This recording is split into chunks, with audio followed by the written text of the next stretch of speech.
A new week begins for LSU Fighting Tiger football. Pressure comes, he unloads, and intercepted! Derek Stingley's got it in the end zone! This is the Coach O Press Conference. We look forward to seeing our guys today on Tell the Truth Monday, getting back to playing LSU style of football. Coming up, Coach O sets the tone for this week. But first, from inside the Capital One studios on the campus of LSU, here is former Tiger Gordy Rush and the voice of your Fighting Tigers, Chris Blair. Welcome in once again, Monday afternoon. Time for the Coach O Press Conference, brought to you by the Louisiana Lottery.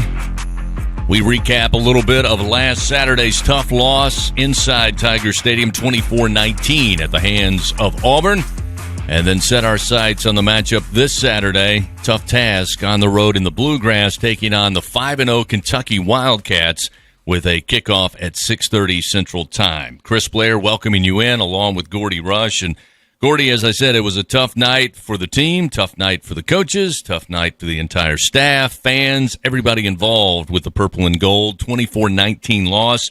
LSU having to settle for 4 field goals, 12 of the 19 points coming from the kicking game, but 3 minutes, 11 seconds remaining.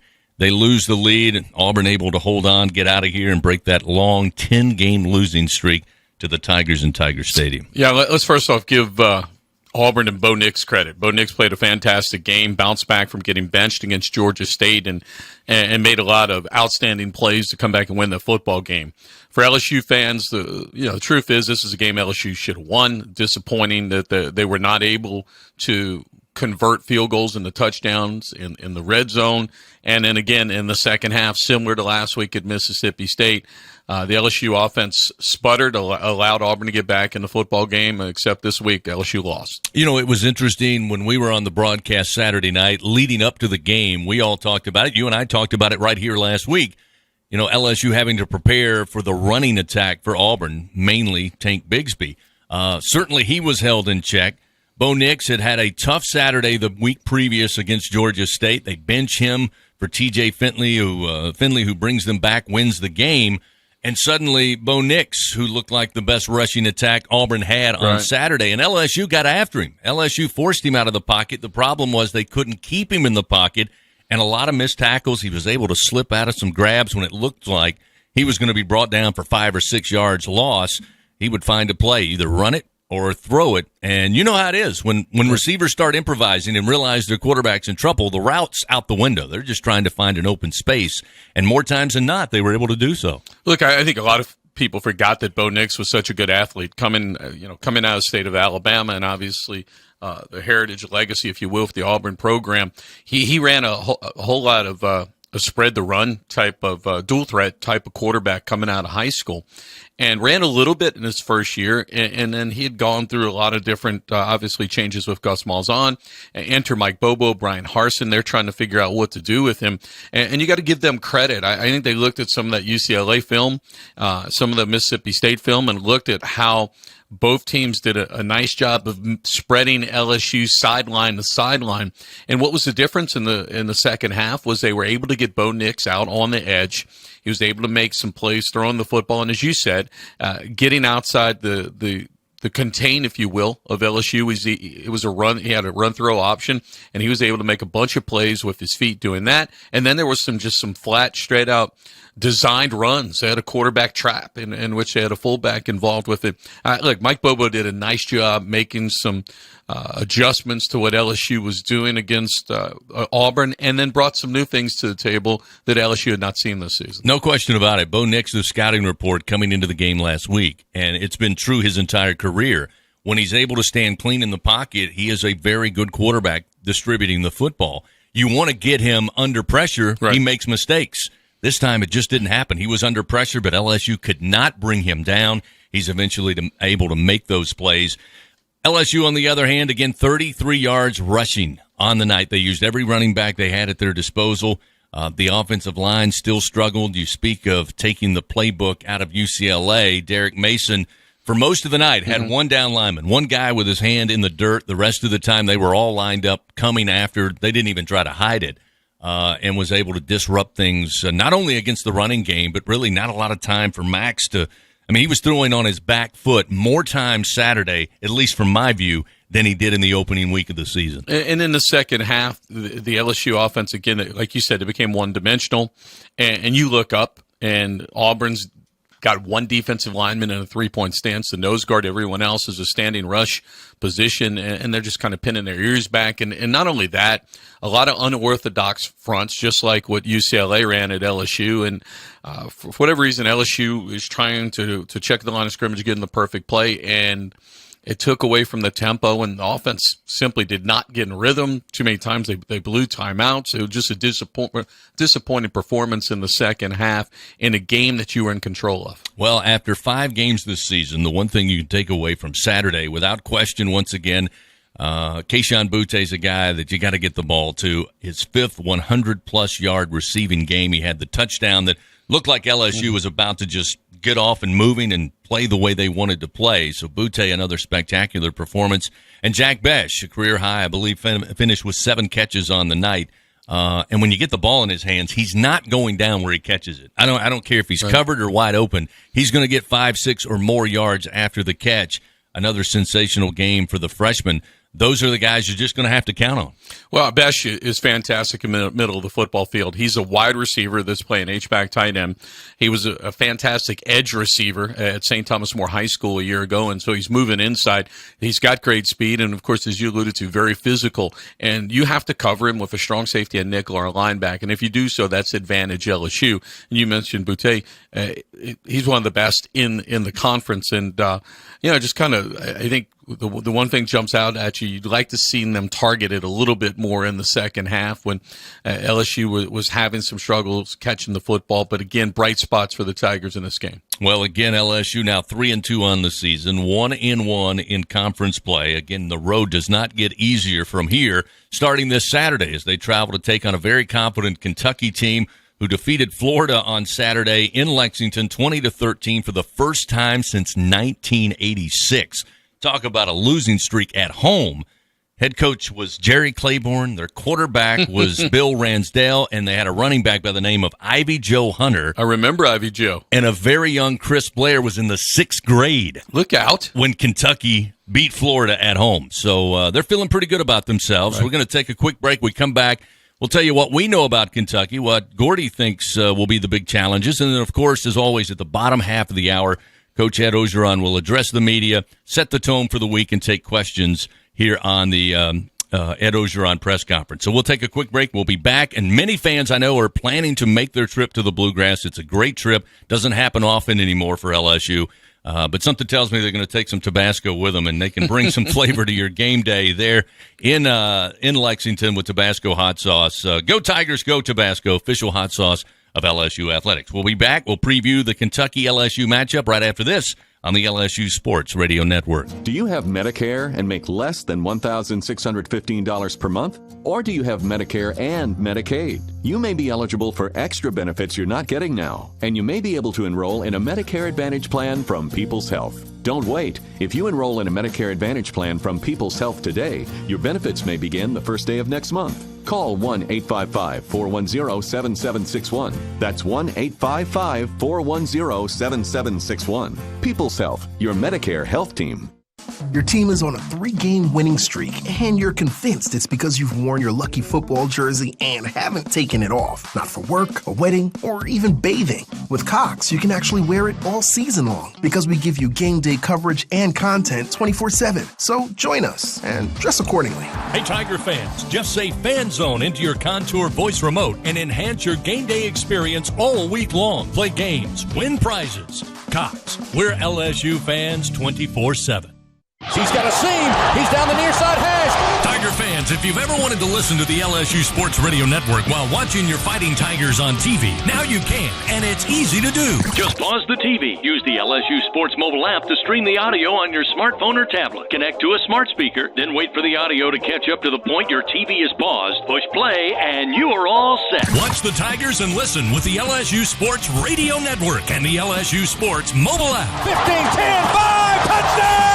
Tigers! It's time we all get back. It's time we all get back to more. More one-of-a-kind Saturdays. More rockin' jam-packed stadiums. More of what makes the mighty Southeastern Conference so much more. Team up with the SEC and learn more about the COVID-19 vaccination by going to GetVaccineAnswers.org. The SEC backs the vax because it's time we all get back to more. Go to GetVaccineAnswers.org. The SEC. It just means more.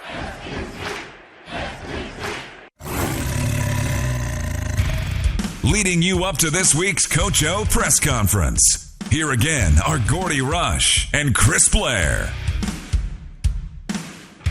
LSU traveling to Lexington, Kentucky this Saturday night. 6:30 Central Time is kickoff between the Wildcats and LSU. Of course, many Tiger fans, all Tiger fans, remember the last trip LSU took to Lexington back in 2007, a triple overtime loss for the eventual national champions. But again, I'm not sure the 2000 Kentucky team, at least as confident as maybe the 2021 Kentucky team. We could argue whether or not they're as good. But this is a Kentucky team that sits, Gordy, most of middle of the pack when it comes to most statistics. Right. I think they're ninth best in the SEC at 29 points per game, 11th in passing offense at a little over 208, 7th in rushing offense with 189 yards per game, 10th in total offense with 397 per contest. And what stood out to me is this is a team who, again, got some good play from special teams. They had the blocked field goal for the 76-yard return against Florida that, gave them not only more points, but also gave them a ton of confidence in there. They have a -9 turnover margin, yes, which, again, it's hard to tell how you have turned the ball over that much and don't get enough takeaways, and yet you're 5-0. But, again, it's going to be a big challenge, and it doesn't get easier, as I said. Lexington, then, of course, you got Florida coming here. Then you've got Ole Miss in Oxford. A week off, you take on Alabama. It's going to be tough, and it doesn't get easy starting this Saturday. Well, better than anyone else, that's a tough place to play, and it's not the biggest stadium in the SEC, but they do have a passionate fan base. Mark Stoops has done an incredible job up at Kentucky, keeping them in contention each and every year. And one thing about them, Chris, and I remember playing them. They're like a Big Ten team up front. Yeah.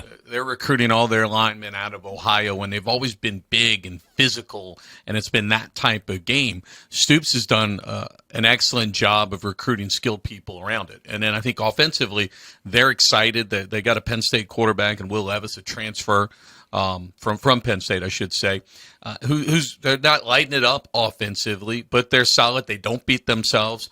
They're trying to get some balance. They have a good running back in Rodriguez. So they're doing they're on their way. But to your point, when you're a -9, or you're a +9, I should say, right?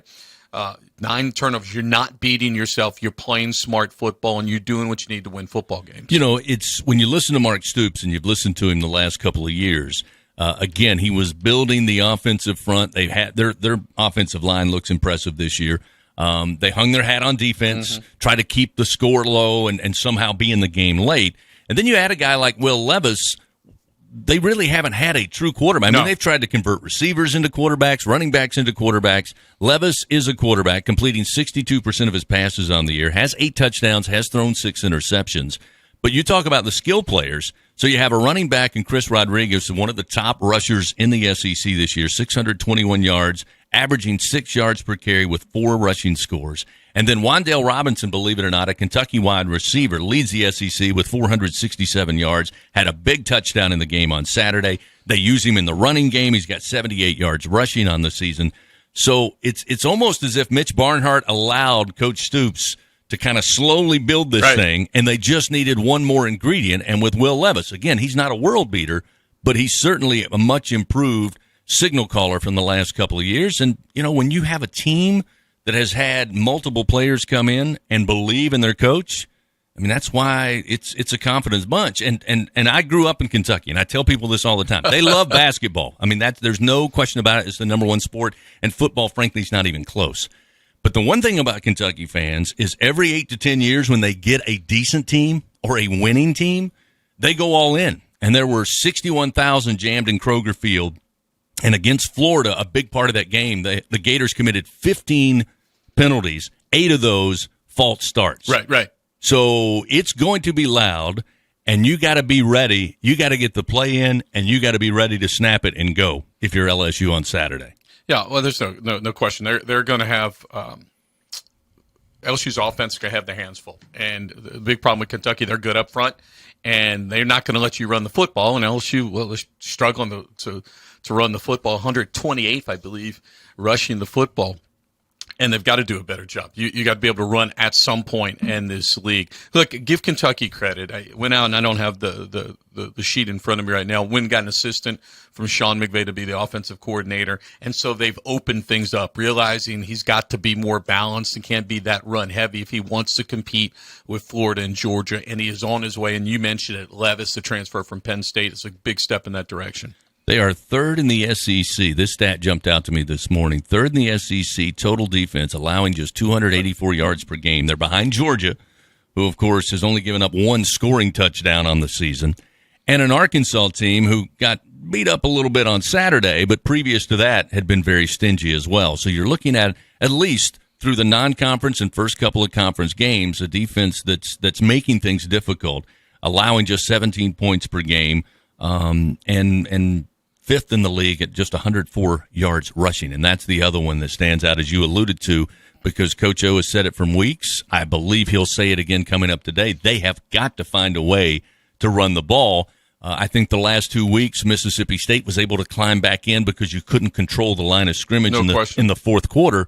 And then again, against Auburn, you couldn't build a lead. Because you couldn't run the ball. Yeah, and when Auburn, and we talked about Auburn, had one defensive lineman down in a three-point stance, everyone else out there standing. Got to find a way to run the football. And, Chris, I think mentally, you being able to deal with the adversity of losing one of your biggest rivals in Auburn, going to play Kentucky, and I'll be the first to tell you, going up to play Lexington, it doesn't have that big game feel. But guess what? It's a big game to these folks. So I'm going to be interested to see how LSU responds to the adversity. It's going to be here in Baton Rouge this week and coming off of this loss. All right. Last week we sat here and we talked about how big was the Auburn game. It's always big, and we talked about all the crazy things that have happened and the win streak and all that goes with it. Forget all of that at this moment. You are 3-2 on the year. You are 1-1 in the league. You could make an argument for the next 4 to 5 games, the competition's going to get tougher based on where you're playing and who you're playing. How big is this game for the 2021 LSU Tigers? No question. I mean, when you look at paper, I know Kentucky beat Florida, and you get Florida at your place, but Florida is a very good football team. And then you have probably the most dynamic, or one of the top 2 dynamic offenses in the league. You've got to go up and play at Ole Miss, who wants a little revenge after last year's shootout. It's huge. It's an absolute huge game for Coach Orgeron and this football team to turn the momentum around. Kentucky, we mentioned defensively, watching a little bit of the game and going back and watching a replay of the game against Florida, it was kind of hard to tell how they're going to approach defending LSU on Saturday. But are you getting the sense that as teams watch LSU struggle to run the ball, they struggle to pass protect, that maybe you'll see them get out of their base a little bit and just say, hey, at least early on, we're going to pin the ears back and see if we can get to the quarterback. That's what Derek Mason did, and LSU was able to hit Auburn on some big plays, and then what he evolved into was showing rush and dropping 7 or 8 in a lot of zone blitzes, trying to get some defenders underneath some of those quick routes that LSU likes to throw. So there's no question. I think Kentucky, they can stop LSU's run with 4 and drop 7. They'll do that. All right, Gordy, we'll see you in the Bluegrass. Now time for head coach Ed Orgeron. All right, guys, so we had a great meeting this morning, our staff, Tell the Truth Monday. I want to say this first. Ultimately, I'm responsible for the performance of this team.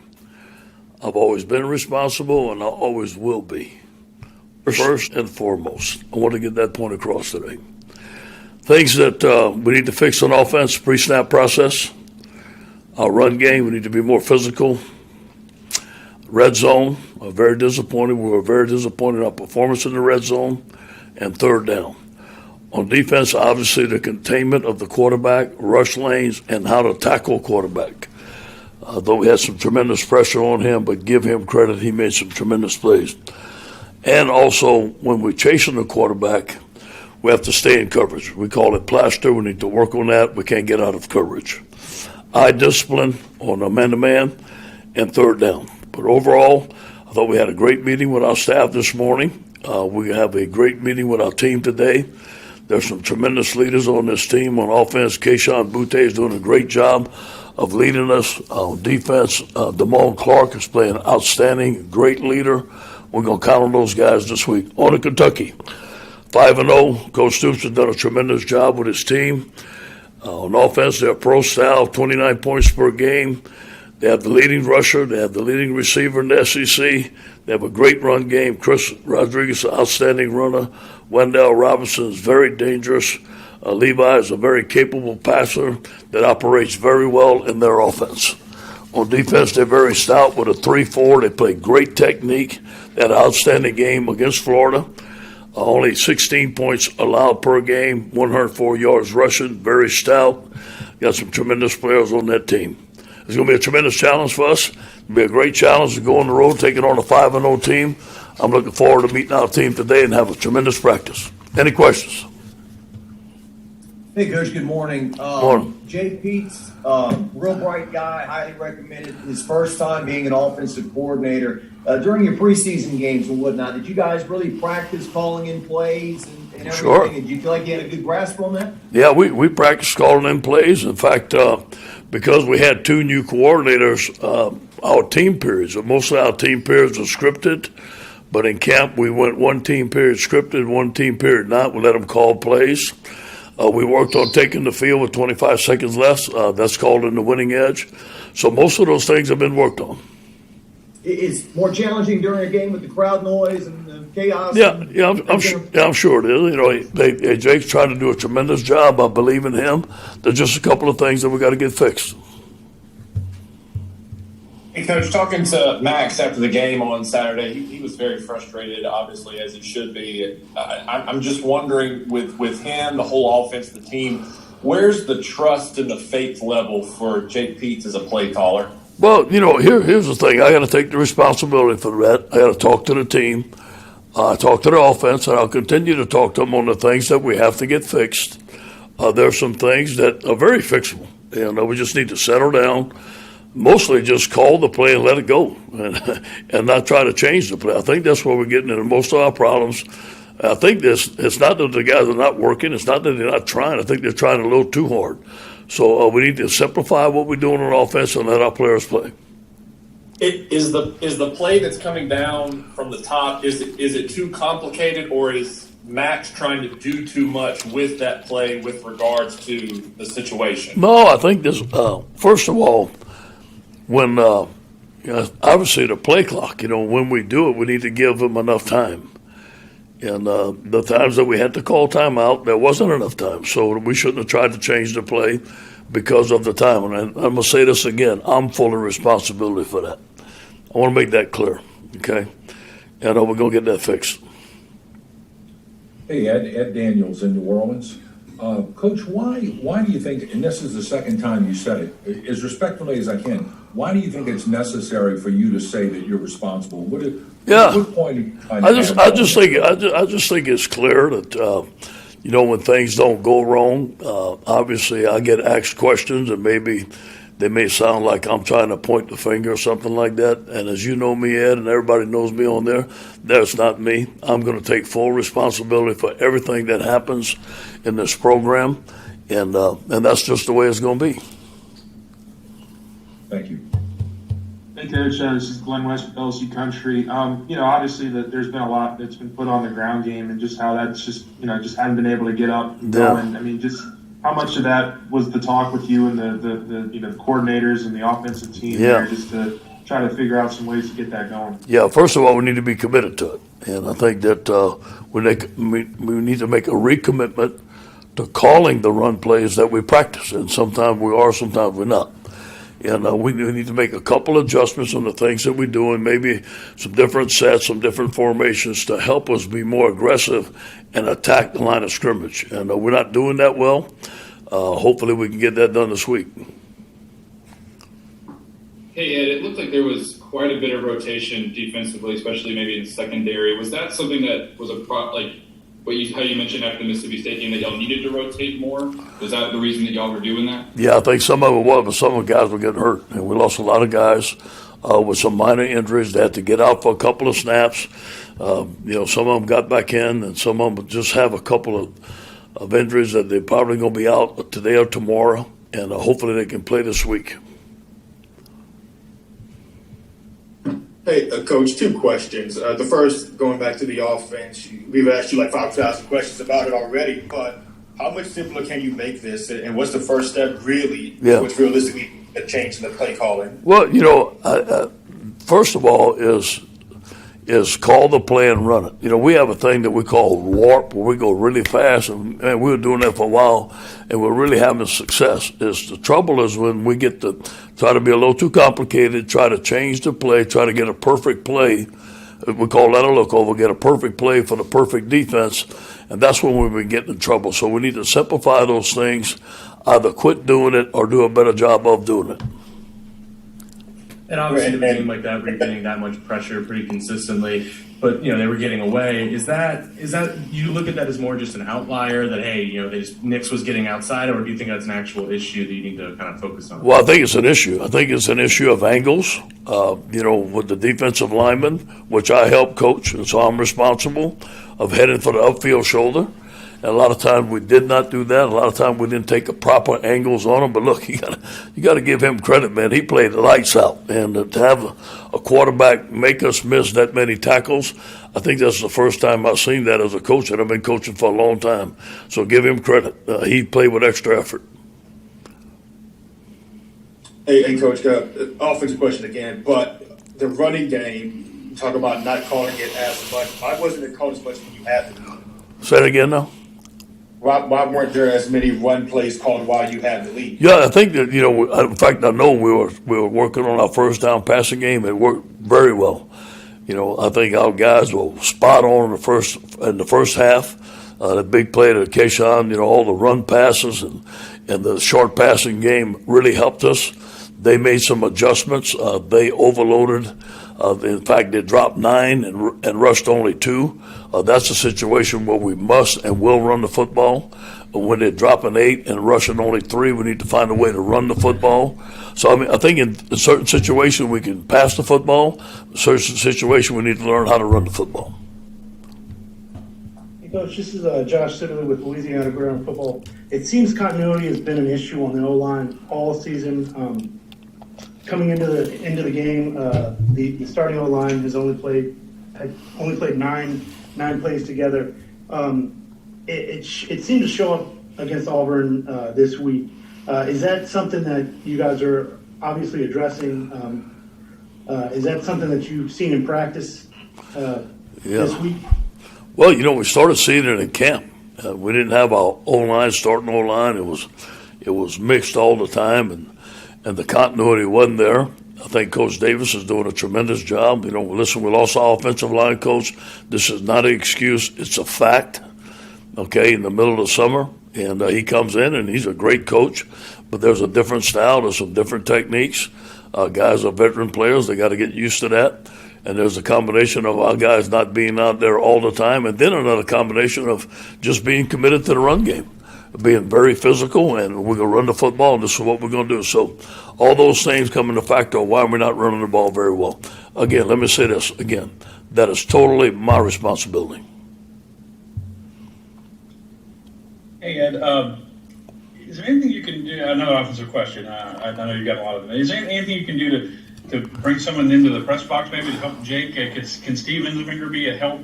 Yeah. Let's find a play and let's stick to it. That Yeah, kind of thing. yeah, that's a thought. That's a thought, and that has been considered. I think Steve is enjoying his retirement, and he does come. He does come as a consultant, and maybe he will come in the box.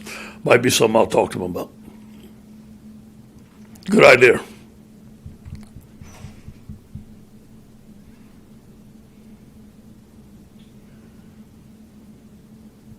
Is that it? Good shape? All right, hope you guys have a good day. Go Tigers. That's Coach Ed Ogeron with the Coach O press conference presented by the Louisiana Lottery. We'll take a quick break. We'll wrap it up here on this Monday on the LSU Sports Radio Network. Support your LSU Tigers with Hancock Whitney, the official bank of LSU Athletics. From game day to the offseason, Hancock Whitney LSU credit and debit cards are a big win for any Tiger fan. Want to get your paws on these cards? Well, apply online or visit HancockWhitney.com/LSU. Hancock Whitney Bank, member FDIC. All accounts subject to credit approval. Terms and conditions may apply. Our Lady of the Lake, just like LSU, is anchored by deep roots put down almost a century ago. We share a singular vision to advance health, education, and research to serve the incredible people of Louisiana. Our partnership with LSU is inspired by our passions for knowledge and our commitments to our community and healthy Louisiana families. Together, there's nowhere we can't go. Our Lady of the Lake is proud to be the healthcare provider of LSU Athletics. LSU Tiger fans are gearing up with real Tigers apparel and merchandise from the official online store at lsushop.net. Get jerseys, sideline gear, polos, t-shirts, hats, official team merchandise from Nike, accessories, and much more. Over 3,600 products, all shipped right to your door. Head to the place real Tiger fans go for the selection only real Tiger fans get at lsushop.net. It's time we all get back. It's time we all get back to more. More one-of-a-kind Saturdays. More rockin' jam-packed stadiums. More of what makes the mighty Southeastern Conference so much more. Team up with the SEC and learn more about the COVID-19 vaccination by going to GetVaccineAnswers.org. The SEC backs the vax because it's time we all get back to more. Go to GetVaccineAnswers.org. The SEC. It just means more.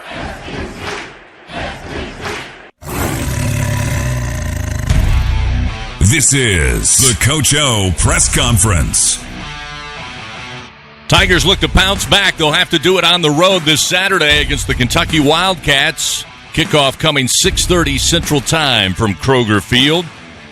Coming up this Wednesday, your chance to talk with head coach Ed Ogeron. The Ed Ogeron Show, live from TJ Rib, starts at 7 o'clock. Then later in the week on Saturday, we'll get LSU Game Day cranked up, presented by CST. It starts our broadcast day, and we'll do so at 4:30 Central Time as Hunt Palmer, Marlon Favorite, and Garrett Brumfield will be live from Cards and Culture, leading us up to the 6:30 kickoff at Kroger Field. Gordy Rush, Doug Morrow will join me for the call of the game, LSU and Kentucky. We thank you for joining us today. As always, we'll be back here next week. Thanks to Gordy Rush. And until then, this is Chris Blair. So long, everybody, and go Tigers.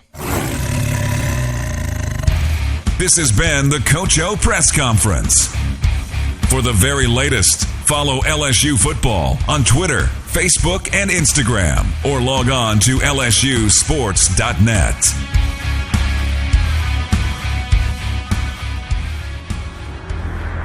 The LSU Sports Radio Network, a division of LSU SP and Playfly Sports.